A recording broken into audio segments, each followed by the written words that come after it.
a.m.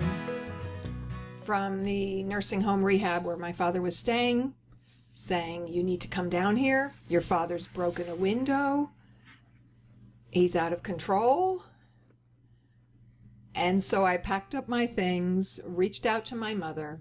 My father had had back surgery. This was the second time he had had back surgery for spinal stenosis, where you have collapsing discs and pressure on the spine that causes numbness in the legs and pain in the back. It's a very common thing, so to speak, for older people. He had had another surgery about a year or two prior to that with better successful outcomes.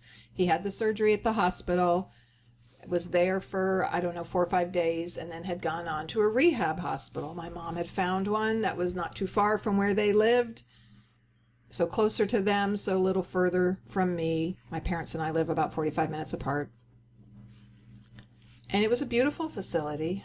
So I show up in the early morning hours. It was the first night my mom wasn't staying with him through the night. She had hired a caregiver. And apparently he woke up at night and he was demanding the caregiver call my mother. And she wouldn't call because it was like 4 a.m. And he became agitated because of this. And I think he threw whatever food was in the little refrigerator. Some fruit got thrown across the floor. So I show up expecting there to be a crack in the window. This is a brand new building. I walk in and there is glass everywhere on the floor. He had taken his walker. This is at the time he was in his late 70s, had had back surgery, took his walker and smashed into the glass enough to shatter it where there were pieces of glass on the floor. And the police were in there with him and calming him down. And he wasn't being violent towards people. He needed help and he felt like he wasn't getting it and he couldn't call his wife and he needed to get the heck out of there. So there was a rational part of his mind that felt like this was the way to get out and get attention. This was after he had had at least one trip back to the hospital after arriving at the facility because of issues with this catheter and such. They kick you out of the hospital so quickly that when you get to the nursing home, you're not often fully medically ready for that, right? So my father's had 2 back surgeries. He has Parkinson's, and I know he would appreciate me sharing if it can help other people. Because of his Parkinson's and the combination of anesthesia and different medications, about 24, 48 hours after surgery, he's had severe delusions, hallucinations, and where the one time in the hospital they had to restrain him. He had very vivid dreams that blend in with reality, and so I had been through this once before with him. And I relate this story today because my dad was in for medical treatment. My dad was an adult. And looking at the contrast of how he was treated, how the situation was handled, in comparison to how our kids are treated when they have mental health issues. And the challenges that we've been through with our own kids and dealing with the system. And that rage they often feel when they're not getting help and they act out in their behavior. Our kids have said to us they're acting out because they just want help. They want to stop the pain, and so they threaten to hurt themselves. And then when they calm down, it's not about hurting themselves. It's about wanting the pain to stop, and emotional pain. It's an invisible pain. Other people don't see it. It's not obvious. There's extra suffering that happens, so to speak. Well, hello. This is Don. And this is Gina. And we're with Focused Healthy Family. And this is podcast number 45. Today we're talking about the system, foster care and mental health. But before we get to that, I wanted to take a moment for our sponsor. So as you may know, I've become a Q Sciences rep because I really believe in the quality of these products. One of our children went to a neurologist and had some testing done, and they talked about nutrients being absorbed. We can give our bodies vitamins and minerals, but if we can't properly absorb them, then they're not doing what they need to do. We might as well be throwing our money down the drain. Or like somebody told me, flushing it down the drain too, because it's going straight through you. And so one huge example of this, vitamin D. Normal levels are, I think, at least 20, but when you talk to real nutritional practitioners, they say it really needs to be higher than that. It's very linked to depression and mental health But most doctors, if it gets in the 20s, they say that's good, so to speak. Although healthy levels go up to, I don't think 100 or more. You can look up those statistics. I don't have that in front of me. So we've been taking a thing I get online that's a vitamin D, K2 that's supposed to help absorb each other. It's a clean, relatively clean product without additives and other things that I get online. And my child's vitamin D levels were at 27 and not going anywhere, despite being on 1,000 milligrams and upping it to 2,000. And then we switched her to the Q Sciences has a spray. So the spray, it gets absorbed into your system faster. Methylated. It's methylated, so it's for easier absorption. And it has some other herbs with it, as do all they have quite a few spray products.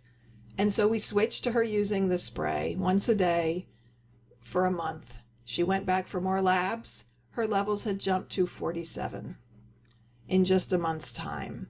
And that told me, we're throwing our money down the drain with the other supplement. I'm not buying that anymore for any of us. And realizing the power of quality supplements. And it's tough because you can order things online, but there's no guarantee you're getting what you're actually getting. Even if it's from a reputable company, are you ordering it directly from the company? And you know, not to bad talk anyone, but we get things through Amazon. We have subscribe and save. And it's easy. We get discounts because of it, and it's more cost effective. And yet, do we really know what we're getting? And so that's why I got into being a rep with Q Sciences, because I wanted these products. So I got into it because of the quality of the products. And yet, if you want to get into something like that, I really am impressed with the company. They're really good quality products, and I've been really impressed with them.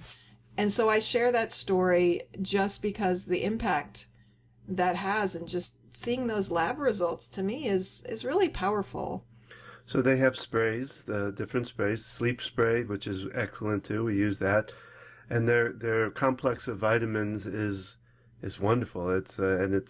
They're micro too, if I'm not mistaken. Micronutrients. Yeah. The sleep spray has 5-HTP, melatonin, and L-theanine, all known to help with calming and sleep. And there's a B12 spray. There's a vitamin C spray. They also have CBD.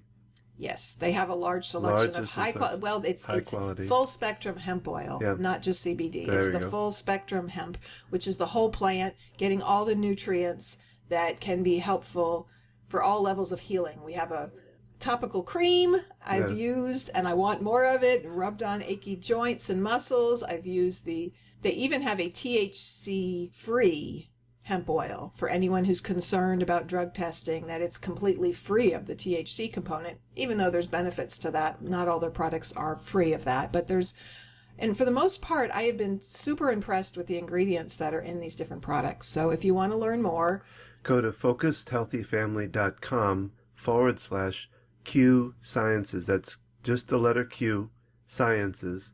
And you can find out all about this and actually try it out. Yeah.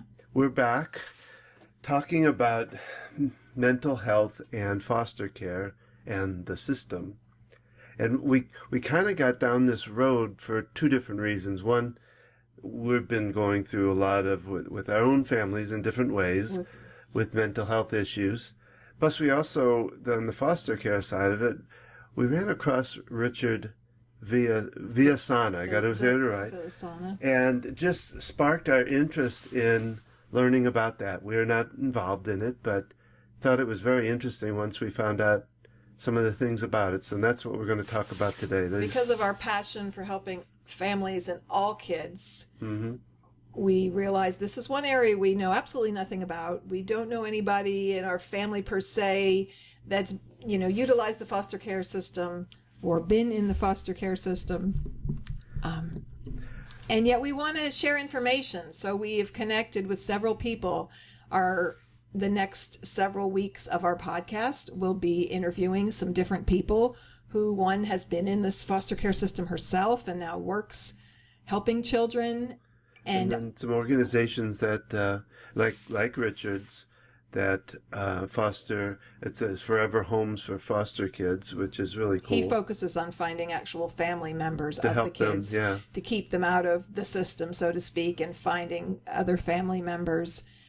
And so we wanted to delve into this whole topic, and we realized that it's a system. And unfortunately, we went through this when we talked about divorce and getting involved in the legal system and all the crap that it adds to the problem. Like when we went through the whole divorce series, finding a mediator and working about divorce outside of the legal system, there are other ways to do it. So with foster care, the kids are in the system. And there's over 400,000 kids in the system. I think the latest figure we came up with. I have pulled up some statistics from, it's a blog from I Foster, and it's a 2020 statistic that there are approximately 424,000 youth nationwide in the foster care system. 424,000 kids across the United States. The median age of these kids is 6.5 years old. There are very young kids in this system. 20,000 youth age out of the foster care system between the ages of 18 and 21.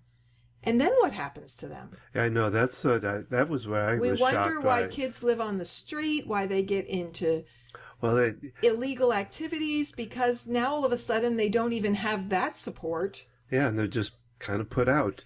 A lot of them end up homeless. A lot of them end up being trafficked, and I think, like I say, that's where I think Richard helps out so much in finding them a real home instead of just going off into the world. Yeah, because you can get into a really wonderful foster family home situation, and you can get into one where there's lots of problems and abuse and neglect within even the foster care. And I mean, we know this from media portraying it, but it's also a reality. There's some other powerful, saddening statistics on this site. The foster care system underinvests in foster children, contributing less than 50% of what it costs an average American family to raise a child from 0 to 17. So they're not even providing the money that really is needed to raise these kids. Within 4 years of aging out of that system, 50% have no earnings. And those who do make an average annual income, it's $7,500. These are statistics from 2020, just less than 3 years ago. So you're talking about these 18 to 20-year-olds who have aged out of the system. Half of them have no income. And the ones that do, their average income is only $7,000 a year. I made more than that in college working part-time, and that was 30 years ago. To think about the fact I heard, and this is this is a statistic I saw earlier, that if they're not adopted by, I believe it was around 14 or 15 years old, then they're unlikely to be adopted. So they get kind of stuck in the system if they're not adopted out, or if they come in foster care. Someone shared a story about them sleeping in the DSS office, or being in a group home facility, which can have its own challenges.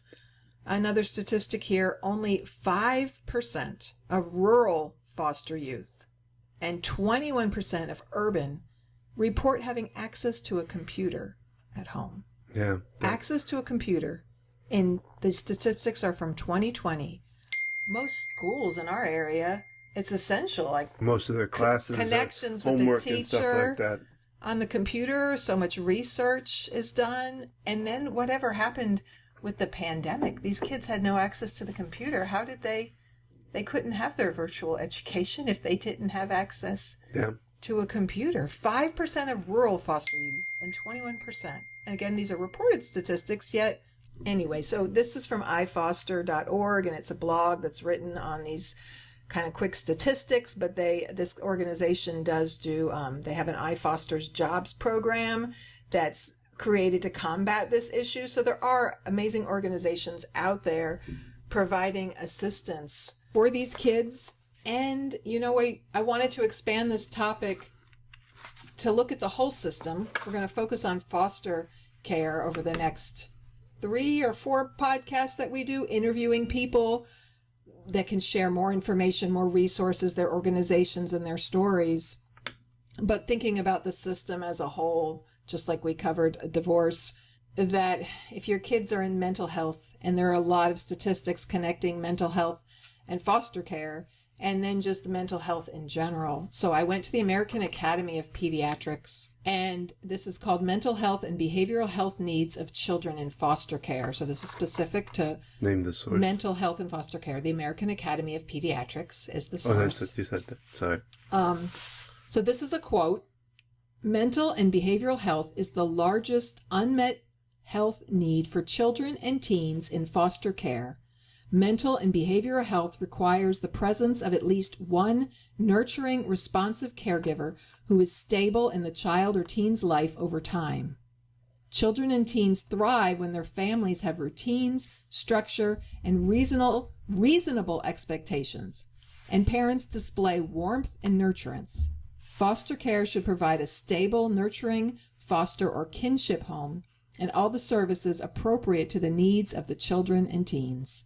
Foster care should partner with birth parents and older children and teens in foster care to identify family strengths that can become the foundation of healing for the entire family. So we have had the experience of being in the system with our kids with mental health issues and the struggles, and yet we are two capable, attentive, caring parents that are involved very much in our kids' lives and giving them that structure and nurturance that they need for their mental health. I can only imagine. Well, we've advocated a lot for them, in a lot of ways, trying to find the right therapist, the right locations to take them to doing the research and. So yeah, to imagine what it would be like. I can't imagine, because I like to think of how we tag team when it comes to, especially with the mental health, that because it's exhausting. Mm-hmm. And it can be like one evening, one of us is getting stressed and the other one sees it and like, let me take over, let me deal with the situation. Or it's my night out, we have to have breaks, we have to have our own self-care. What we struggle the most with is having time to the two of us together. Yeah. So we look at this and, we not long ago were in a behavioral health hospital, and I overheard a mother talking and saying that she's a single parent. She's even a nurse. So she's an educated professional, and she had to bring her kid to the behavioral health hospital. And I overheard her saying something about the criminal justice system. It could be that the father is in the criminal justice system or the kid wound up in that because of, mental health issues can lead to that. And just imagining, okay, being a single parent and those challenges, being a single parent with low income and those challenges, being someone with less, education because they grew up in the system or, they had, and then you look at kids who don't even have that. They don't even have a halfway decent home, a place to live, a consistent place to come home to, even if the parent is not the best, even if there, is some neglect to some degree in the home, being in the system, they're moved around. They're put in a home that might not be the best for them. They're put with other kids who are in the system that have other challenges. And so my heart is just pulling, thinking about how challenging it must be for these kids. I'm looking at some statistics here where it talks about mental health in the justice system, and 70% of the youth in the juvenile justice system, criminal justice, yes, are diagnosed with mental health issues. And I was thinking about the fact of how many people have been jailed because of mental health versus being a criminal, that's or they get confused, or they get in because of mental health issues. They can't hold a job, and so they wind up stealing in order to support their family, or get into an illegal business. Once you have a record, then it's hard to get a job, and so you wind up working with things that stealing and reselling things and other things that can wind up back in the system. And so if we look at statistics, that some of this begins with kids who have mental health issues, kids who don't have the support of family, kids who don't get diagnosed. I was looking at some statistics of, the mental health is so underdiagnosed that there are so many other kids who aren't getting help. And even when it is diagnosed, are not necessarily getting the help they need. Coming back to the American Academy of Pediatrics, and this is a specific report on mental and behavioral health needs of children in foster care. And I'll share this link. That's a very in-depth article. And some of the things it covers about is the history of complex and ongoing trauma, changes in life situations, transitions, how that affects mental health, family relationship problems, access to mental health services, psychotropic medication issues. There are so many different components. And now I can't find my... Well, and you think about it with mental health too. You start out with a child that gets not, gets, I don't know if I like the word rejected by parents, but put out to foster care, and what they have to go through. First of all, just the shock of being rejected like that, or being sent away from your parents for whatever reason, whether it's because of court order or whatever. Then, in talking to the people we've interviewed and talked to, I mean, they can get moved around multiple times, so they have different parents each time going into the Well, they're not even parents. Yeah, well, they're not. It's not like adoption. These are just foster parents, so they don't even have that feeling of foreverness. Yeah. You never know how long they're going to get to stay there. And each time rules changing, each time schools changing. I just that to know that you think about that, how stressful that could be, just that alone, and all this stuff on top of it is just adds to that stress, stress and trauma. Yeah. So going back to this, I picked the one topic of history of complex and ongoing trauma, again from the American Academy of Pediatrics, relating to mental and behavioral health in foster kids and teens. It talks about how childhood trauma can take many forms: abuse, neglect, death of a parent. Some kids wind up in the foster system because their parent dies, or a parent has severe chronic illness, or the ongoing absence of the parent, impairment in their parenting skills, parents who have substance abuse, their own mental illness or cognitive impairments. Kids get exposed to criminal activity or violence in their home or neighborhood. I'm reading now from it. Birth parents of children in foster care have often been unemployed or involved with the criminal justice system. Poverty in housing or food insecurity are common. Many children are being cared for by a variety of adults even prior to entering the foster care system, and may not have experienced predictable nurturance. So in contrast to thinking about a village raising kids and having a whole group of people to raise a child, this is a child getting bounced around. This is not really a healthy village. And that's even, like I say, even before they get into in the a system, right? You move to an aunt's house or grandma's house, and then back and forth. And just the emotional trauma of that. And the trauma of this can be exacerbated in the foster care system. Again, I'm reading from this article. Rejecting behaviors from the birth parents toward the child or teen, being blamed by family members for the involvement with social services, the lack of flexibility and warmth on the part of a foster caregiver towards the child, the multiple transitions that can occur, abuse or neglect in the foster relationship, inappropriate parental behavior during visitation. So if the child has visitation rights with their birth parent, inappropriate behavior, chaotic, sporadic, unpredictable visitation. They get excited that they're going to get to see their birth parent, and then they don't show up. And then there's professionals without sufficient training who may use language or interact with a child in the foster care system in ways that's not therapeutic and healing. And we've seen that. I want to jump into that, just thinking about professionals without sufficient training in mental health, as well as the foster care system. We saw this firsthand. If your child goes to a behavioral health hospital, you have well-trained psychiatrists. And contrary to people's beliefs that doctors make tons of money, they don't. You've got to really care about kids to get into this line of work. You have nurse practitioners who have training as a nurse and then additional training to be able to be a provider and prescribe medications.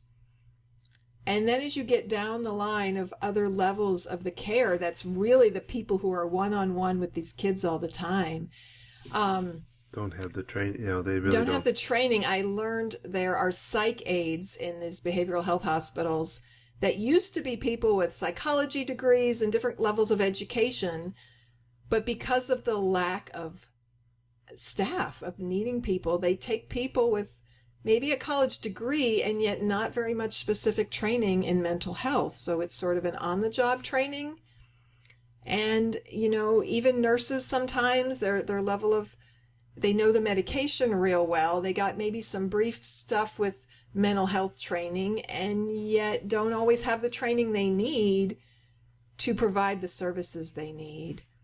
Well, and then the complexity of it. You think about you can be dealing with a multitude of different OCD or autism or, so each of those, take a little bit more knowledge and how to deal with it. Right. And if your child is on autism spectrum, a friend reached out to me not long ago when we were going through some difficult things in the mental health system, and her now grown child is autistic. And so having behavior issues on top of that and being in the hospital and not being their behaviors, and they want to restrain them and control them when they're autistic, and that adds another level of complexity to it.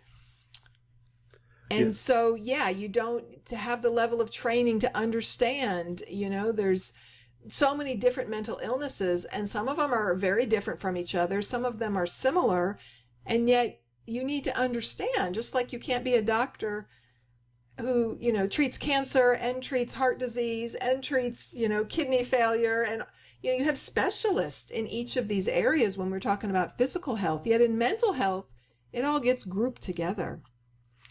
And schizophrenia is very different than obsessive compulsive disorder.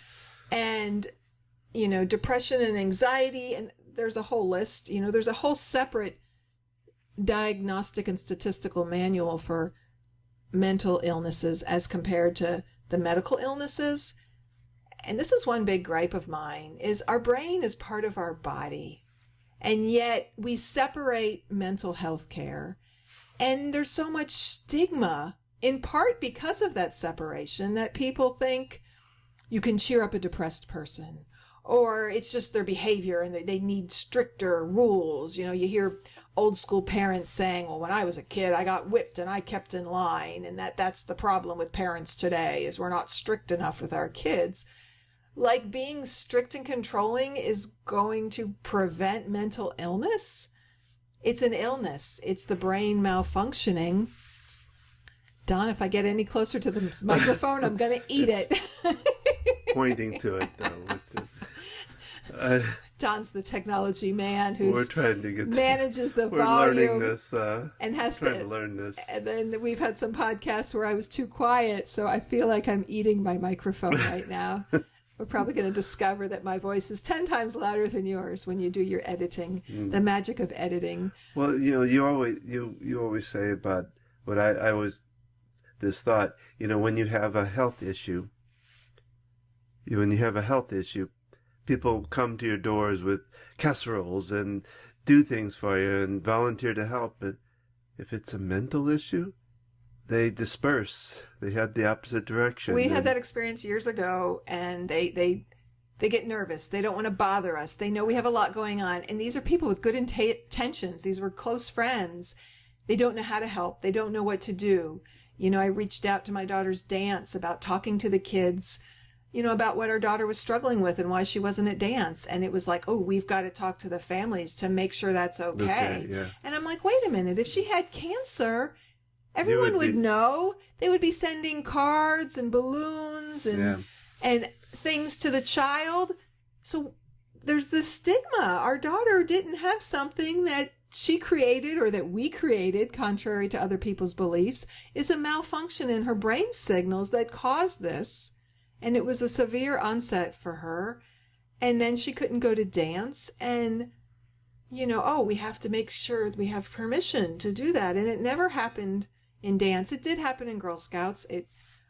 I did do some educating with the kids. Well, maybe we could talk a little bit about with the mental health side of it as well, and foster side too, but like some things that people could do, when they're in this situation and they're dealing, how to deal with that hospital, how to deal with the professionals, how to deal with it just overall. So when you're in the middle of all this, people say, let me know if I can help.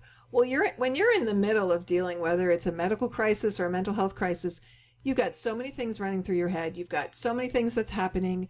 You're contacting people, you're returning phone calls, you're doing research, and people say, oh, I want to help you. And you can't even think straight, let alone identify areas for them to help. So just like if your family or friend was in the hospital, had a heart attack. We saw people rise to the occasion with Don's heart attack. They brought us a chair. They brought us food. We didn't ask for any of that. So the same thing, if you know someone and they're struggling, set up a food where food is brought. Have one person coordinate it. Have someone reach out. Of course, check with them on what they can eat. Too. And food prep. Well, that's another reason that makes it harder. People are like, oh, I don't know what you can eat. Yeah, well, ask. And yet when you were in the hospital, people brought us gluten-free stuff. They knew about our dietary needs. Yeah. People went grocery shopping for us. People donated money so that we could afford the groceries. So it's hard to do, but it's a matter of asking for what you need. Sending support.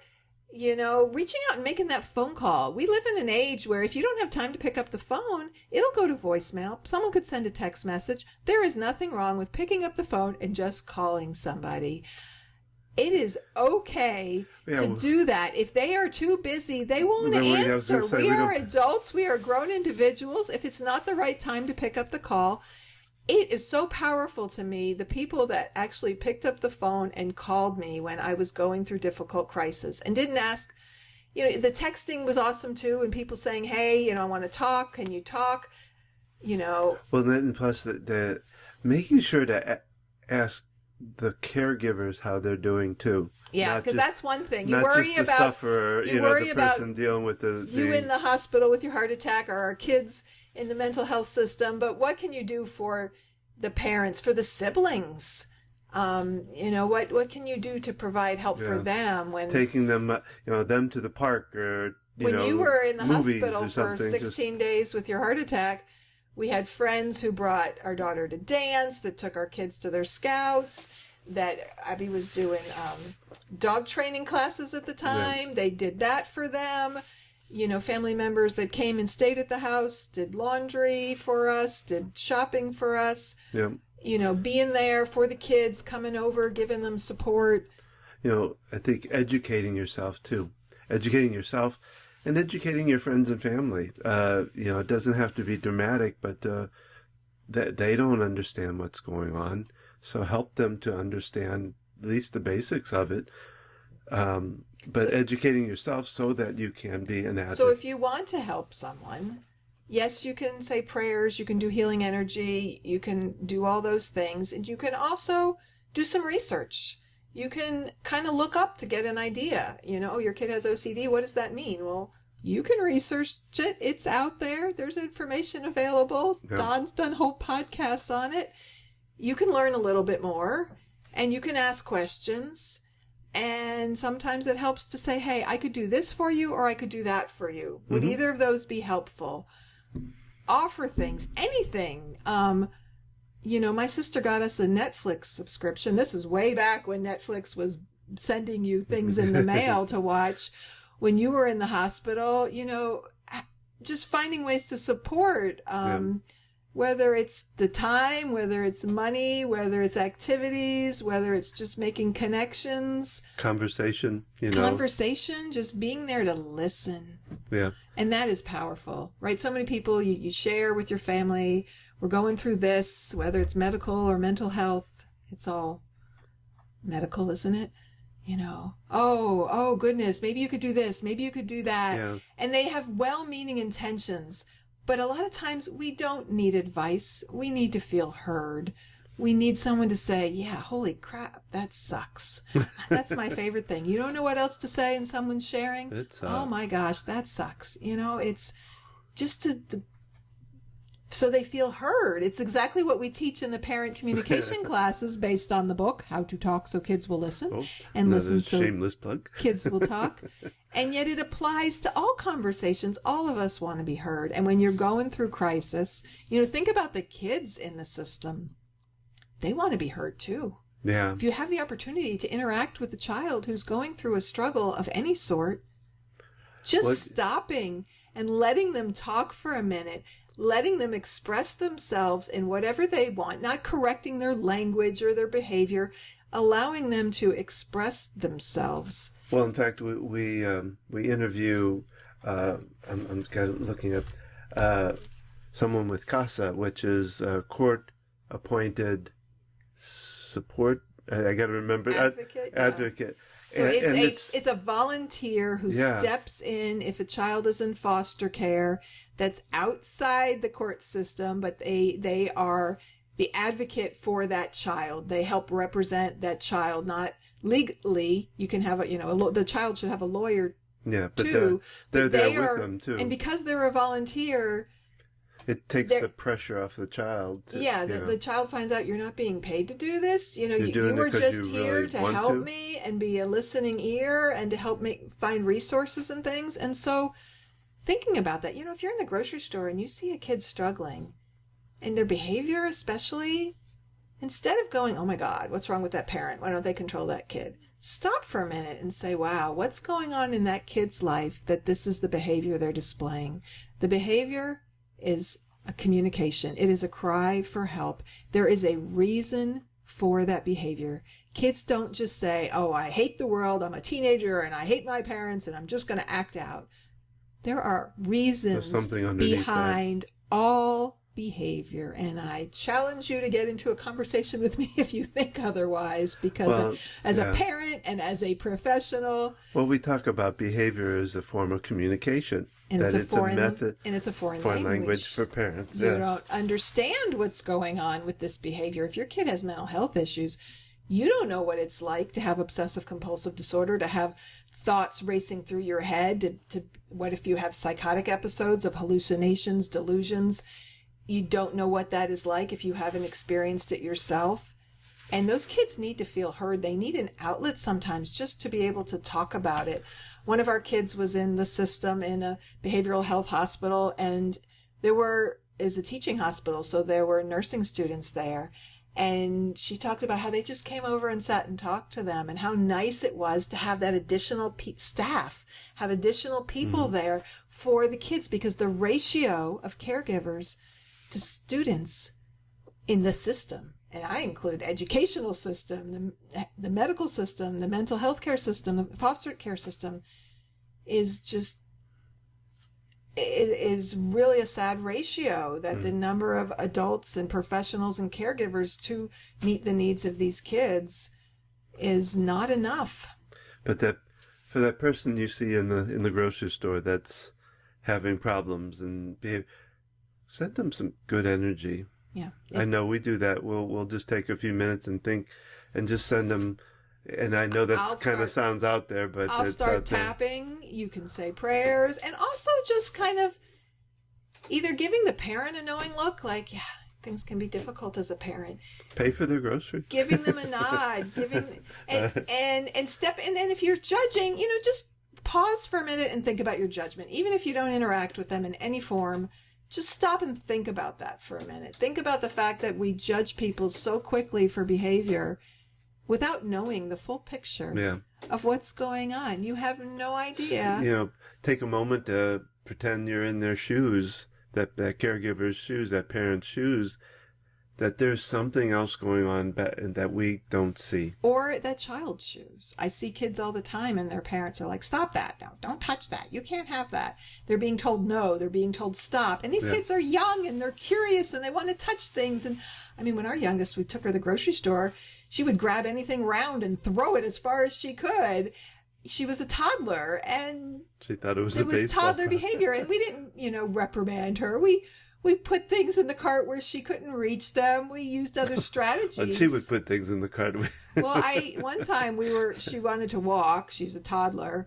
And I gave her a plastic bottle of laundry detergent. So this is how heavy are those things? 5 pounds? It was heavy, and she was 2 or 3. And I gave it to her to carry. And her older brother is like, let me carry that for you. I'm like, no, this is Sensory. proprioceptive input. It's giving the her OT's coming out now. her 2 hands something to do, and the heaviness is calming to her system. And then she couldn't grab things and throw them if she's carrying. And she felt helpful. She was doing something helpful for us. So as far as, it's a foster care to do what you can donate. You can become a volunteer. And listen to our upcoming podcast to learn about CASA, learn about other organizations that are out there. There are ways to help, and just being informed. And so we have those topics and those interviews coming up for the month of February. And we're also going to expand and talk more about the challenges of the system, the challenges of mental health care. And I'm looking forward to getting into these topics more. We've touched on a lot of different areas, so be on the lookout for these upcoming podcasts. Yeah, I think we're going to try to do on a monthly basis to look at some mental health issues and really looking resources in depth into it, giving it real service to the realities of what happens and the things that are available, the changes that need to be made, the organizations that are out there making changes. So stay tuned. Share this with other people you know. If you like our podcast, give us feedback on Apple Podcasts or the other places that you're listening to it. Write a review. Reach out to us. Let us know. We want to get this information out. We want to help parents. We want to help people. That's our goal. Change how parenting even works. With kids and how we treat our kids and the family unit and affecting that. So that's our podcast for today. We hope you enjoyed it. We would love to hear from you.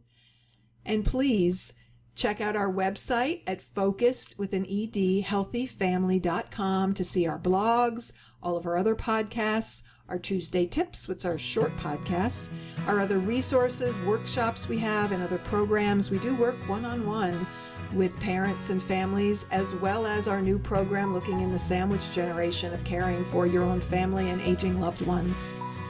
Follow us on Facebook at Focused Healthy Family. My Instagram is Gina at Focused Healthy Family. Remember, how we speak to all children helps to shape their future.